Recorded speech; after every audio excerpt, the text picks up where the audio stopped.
Mabuhay! Welcome back sa ating munting channel, mga idol, mga lodi. Ito na, papalapit na tayo, sa loob-dilop na tayo, mga bossing.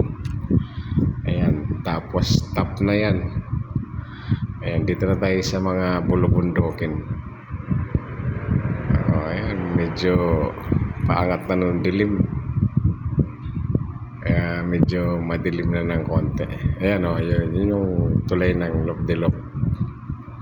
Okay, so okay naman dito, maganda na yung kalsada rito, maliban na lang doon sa may mga madadaanan natin na yung laging sinisira yung kalsada dahil sa ulan. Malimit na naglalandslide yung tawag nito, yung bundok. Kaya pagka dadaan ka rito, mas the best yung may araw, hindi gabi, maliwanag pa ba, para safe talaga. Pero dito lang naman yan sa na portion ng bundok na to. Maya madadaanan natin yun, yung mga landslide. Inaayos naman, ginagawa naman nila. So yun, mag-iingat talaga. Kagaya nito, ayan o, kita nyo naman yung landslide, no? Talagang nakakatakot pagka ikaw ay nabagsakan yan. So mas maganda pag nadaan ka rito yung araw, may liwanag, para kitang kita mo yung dinadaanan mo. Tingnan mo naman, no? Basag talaga. Kawawa talaga yung motor mo rito. Ayos lang, wala namang ulan eh, kaya hindi siya maputik. Ano na to? Ito na to, last na tong area na madadaanan na ano. The rest okay na to. Talagang sa wala magagawa eh, kalikasan yan eh. Kaya nasisira yung ano sa tubig. Bundukin na kasi to. Tapos sa unahan yan yung mahabang ilog na ng Taft. Pababa na to, mga idol. Mahabang ano to, mahabang bulubundukin yan. Pero pagka nakalagpas na dito, okay na. Ayan, bumababa yung camera natin guys pag talagang nalulubak ng malalim. Buti na lang ang aking tinidor bagong repack yan, kaya lumalaban talaga. So yan talaga ang importante pagka mag long ride kailangan napakondisyon mo yung mga shock mo at saka tinidor. Yan, pagka ganito, goods na.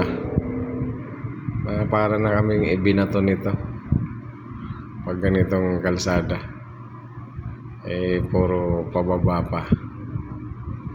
Kaya ang sarap bumiyahe, ang lamig pa ng simoy ng hangin. Medyo dumidilim na, pero nakalagpas na tayo doon sa mga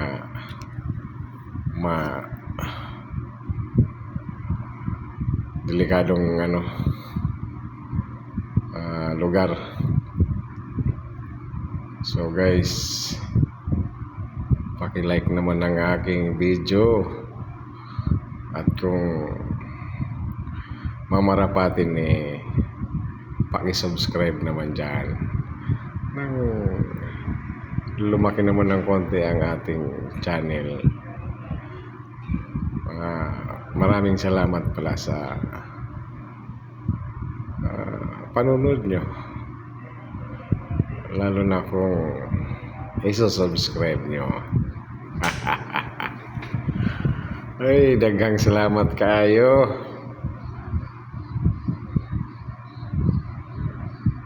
Ayun, wala na, matutuli na yung mga kasama ko. Gusto nang marating ang paruroonan at nagwawalo-walo na yung daanan dito. Guys, puro mga korba-korbada na rito.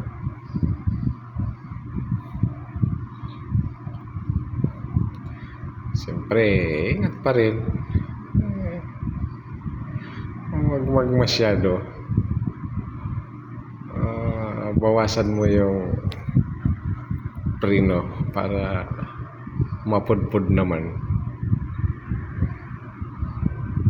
Ayan guys, sa susunod siguro lagay na natin sa helmet ang ating camera. Hindi siya maganda pag naka-mount sa motor. Medyo maano mo yung tagtag talaga ng camera. Tsaka at least okay man lang yung ating setting ng camera para ma-appreciate mo talaga yung kapiligiran. Ayan, dito puro nyog kasi ang produkto rito, nyog tsaka saging, kaya halos lahat ng madadaanan mo mga puno ng nyog.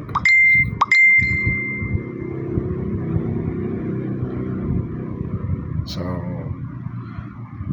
guys, nagpapasalamat ako sa panonood nyo. Kahit na mahaba yung ating video, hinabahan natin kasi para makumpleto tong biyahe natin ng Manila to Samar. So konti na lang, mayroon pa naman tayong natitirang i-upload. Isa na lang siguro yan para kumpleto na talaga yung ating biyahe, at puno na rin yung aking memory. Maliit lang memory natin, 64 lang yan, 64 gig. So yun lang yung capacity ng camera ko, at mumurahin lang din yung camera natin. So kung maglilipat ka pa kasi, tra-transfer mo sa cellphone, matagal mag-download, maabala yung biyahe. Okay lang kung solo ka, pero pagka ganito na may mga kasama ka, hindi pwedeng tumigil at para mag-download.